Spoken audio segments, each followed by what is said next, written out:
Hello and welcome to the final lesson of our speaking course. Over the last 3 lessons, we've built several important speaking skills. We started with academic self-introduction. Then we learned how to express and support opinions. In the previous lesson, we focused on telling professional stories and sharing experiences in an organized way. Today, we will take one more step forward. Now, as university teachers, we are often asked to do more than just describe experiences. We're asked to identify problems and suggest solutions to those problems. Whether the topic is related to students or to the university administration, being able to discuss problems professionally is a very important communication skill for university teachers. That is what we will focus on today. By the end of this lesson, you will hopefully be able to identify and explain a problem clearly in English, analyze possible causes to this problem, propose realistic solutions, and justify your recommendations. And hopefully, you will be able to deliver a short, structured 3-minute response. So to start, here is an example scenario to help you get the gist of what I'm saying and understand a little bit better. I want you to imagine that you have been invited to speak at a university meeting. Someone asks you, what is the biggest challenge facing higher education today from your own perspective, and how would you address it? What would you choose among the options you have listed here? Is it students' motivation? Is it academic dishonesty, maybe manifested in the unethical use of artificial intelligence? Is it assessment and evaluation practices? Or is it digital distraction in and outside the classroom? You can see that there are many possible answers.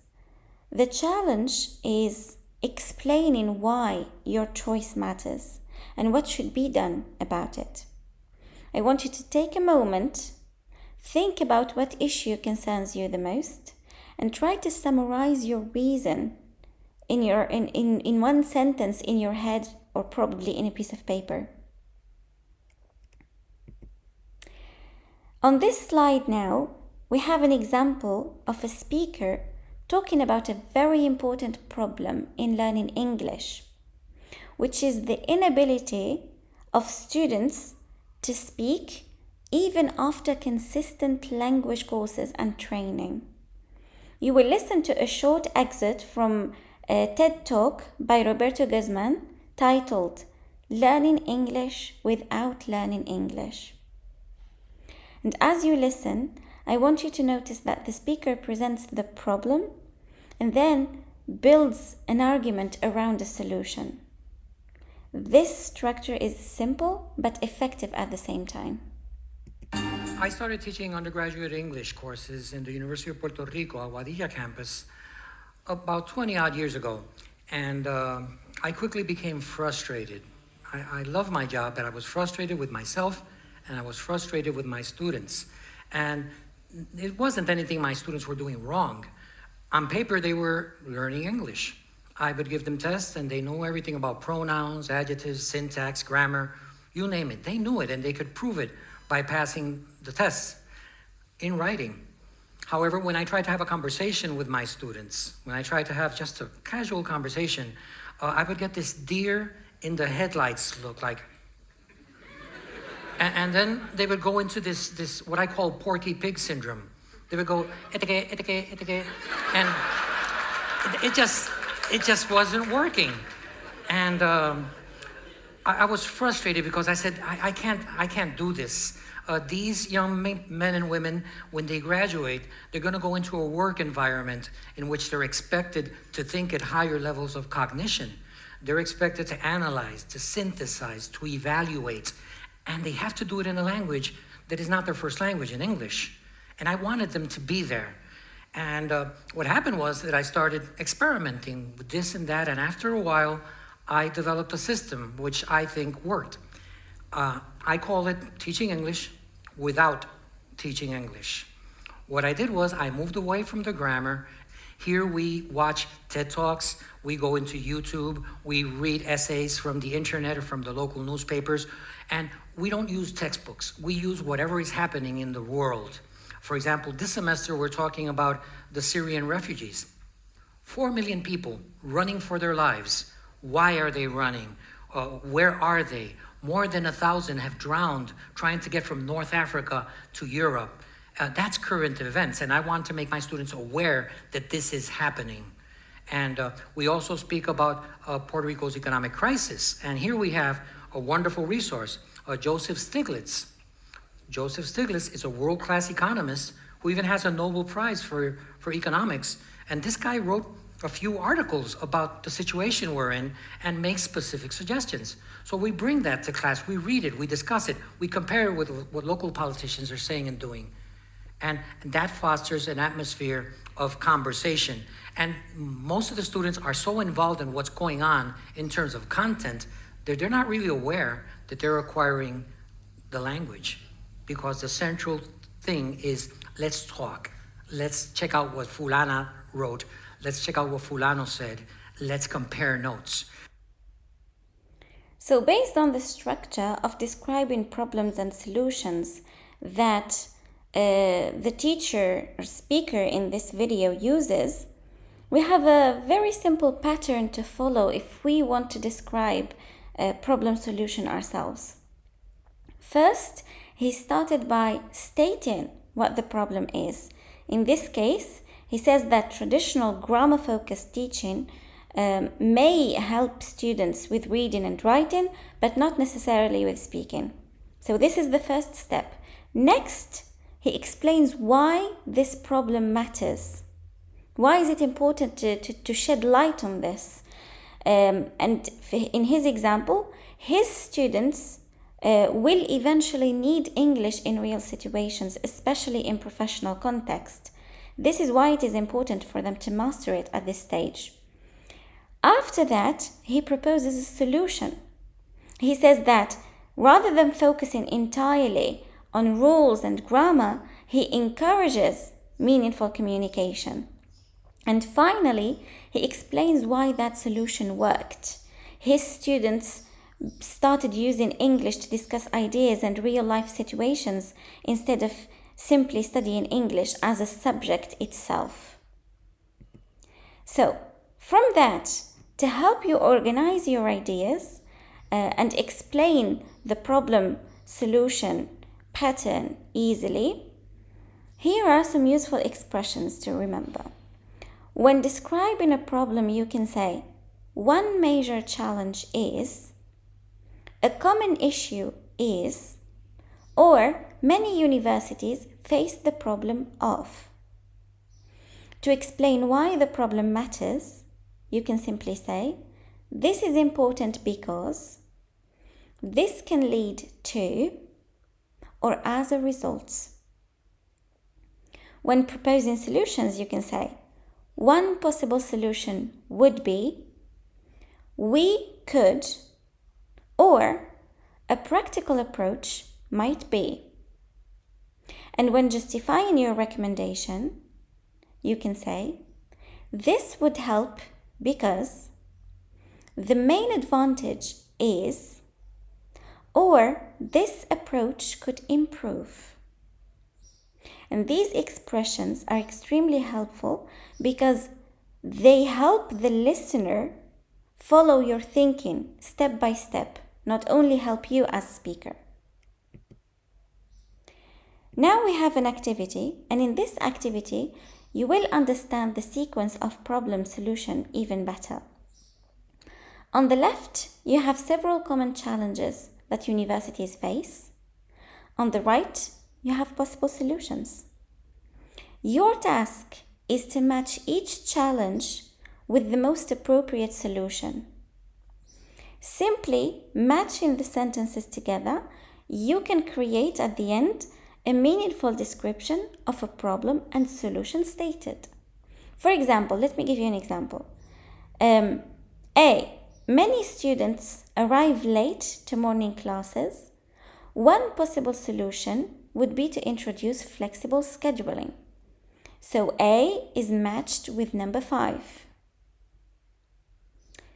B. Students rarely participate during lectures. A practical solution might be to use more interactive activities. So B is matched with number 6. Take a moment, pause the video, and try to match the rest by yourself.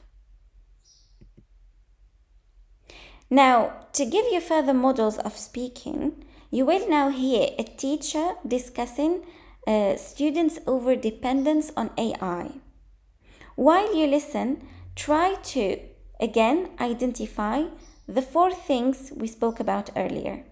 The problem, what was the problem presented? Why was it important? What was the solution suggested by the teacher? And why would that solution work? One major challenge facing universities today is students' excessive dependence on artificial intelligence tools. This is important because students may rely on technology instead of developing their own analytical and writing skills. One possible solution would be to redesign assessment methods so that students demonstrate their learning through discussions, presentations, and reflective tasks. This approach could encourage students to engage more actively with the learning process while still benefiting from technology in responsible ways. For these reasons, I believe universities should focus on adapting assessment practices rather than simply restricting AI tools. Again, as expected, the teacher first identifies the problem, explains the impact and why this problem matters, proposes a solution, and then justifies why it would work. Now to the usual practice. When preparing your own response, you should keep things simple. You start by identifying the problem, answering the question of what issue concerns you the most. Then you explain why it matters, answering the question of why does it matter? Who is affected? Then, what consequences might appear if nothing changes? And next, you propose a solution. What practical action could be done? And finally, you will explain why you believe that solution would work. So, again, you are basically thinking of answering 4 simple questions. What is the problem? Why does it matter? What can we do about it? And why is that a good idea? If you can answer those 4 questions clearly, you already have built a strong problem-solving response. For your speaking task in this lesson, choose one of these 3 issues presented on the slide. First issue, students use their phones during class. Second, attendance decreases during the second semester. And third, participation is weak during online classes. And before you record your speech, write very brief notes, and then practice speaking them for approximately 3 to 4 minutes. You must include the problem, the importance of the problem, your proposed solution, and then why this solution, your justification to it. And as I always say, speaking mistakes should be accepted. We are not aiming for perfection here. Try not to speak fast. Try to pause when necessary. You can search for a word. You can change a sentence halfway through. So the goal is communication, not perfection. Now, after recording yourself, listen to your audio, to your recording, again, very carefully, and try to assess your performance. Did you explain the problem clearly? Did you propose a realistic solution? Were you able to speak for several minutes without relying heavily on your notes? If the answer is yes to most of these questions, then you have successfully completed the final task. Take a moment to reflect on how much ground you have covered throughout this course. You can introduce yourself professionally now. You can defend an opinion. You can tell a professional experience. And you can present a problem-solving proposal. These are extremely valuable communication skills for any university teacher. Congratulations on completing the course. Throughout these lessons, you have practiced speaking about yourself, your ideas, your experiences, and the challenges you face in professional life. I want you to remember that effective speaking is not about using difficult vocabulary or sounding perfect. It is about communicating your ideas in a way that people can understand and remember and trust. And the more opportunities you create to speak, the more confident and comfortable you will be. Thank you for your participation and commitment throughout this course. I hope these lessons continue to support your professional development and your work as an educator. Thank you. Goodbye.